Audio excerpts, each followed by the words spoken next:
Hello. Today I'd like to talk about why Seti, the search for extraterrestrial intelligence, isn't receiving signals.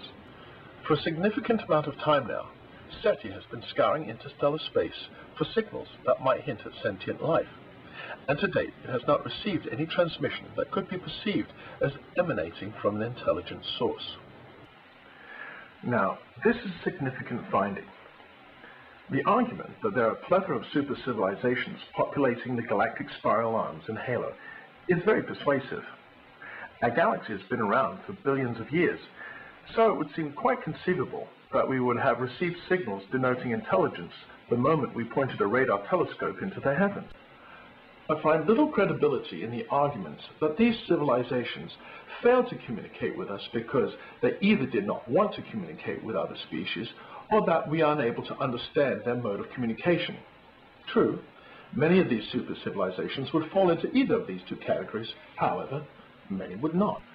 It is reasonable to assume that those that did, or do, want to seek out other intelligent life in the galaxy should have become very proficient at it, considering the age of our galaxy and the advanced maturity of these civilizations.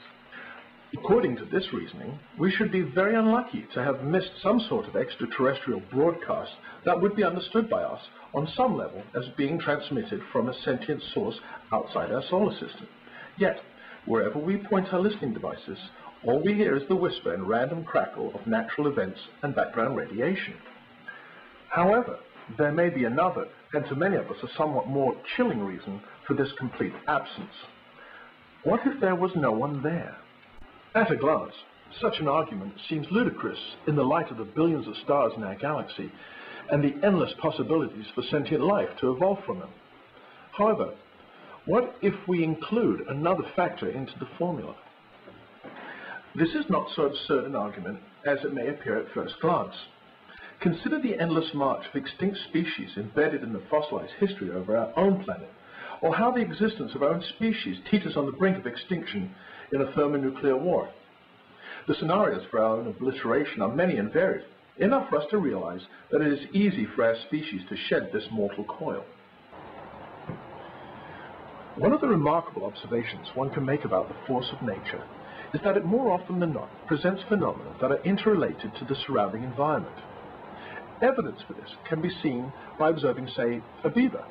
The beaver removes trees from around a body of flowing water and builds a dam. Eventually, the dam creates a blockage that over the years silts up.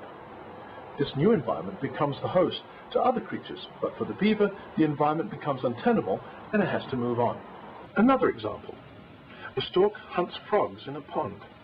When the frog supply is exhausted, the stork has no option than to search for food elsewhere or perish. In both instances, we can observe an inevitable sequence.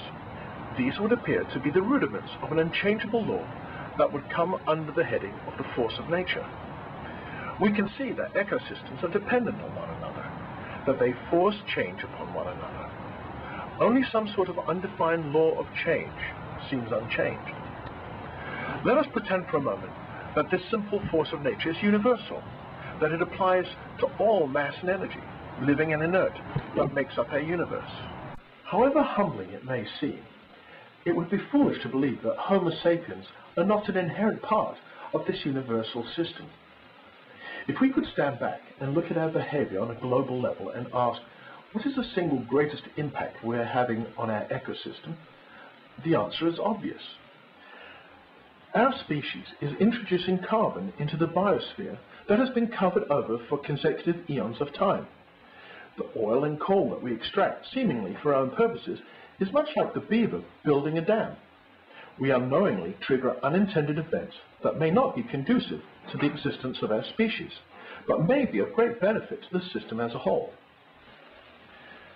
What if, in performing this inevitable action, we have fulfilled our role, the byproduct of which may be that our own species is slated for extinction?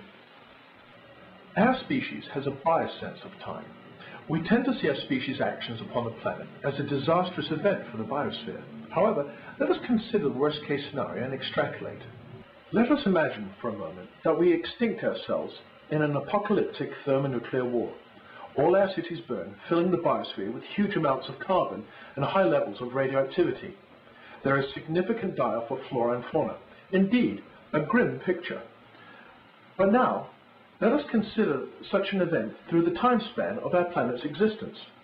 The eon between the mass extinction of the dinosaurs and the present is a mere 1/70th of our planet's existence, or, to put it another way, roughly 1 year out of the lifetime of a human being. If the planet were a living organism and its biosphere were an inherent part of its existence, such a timescale might seem a mere inconvenience. Within this timescale, let us consider the ramifications of a massive thermonuclear extinction.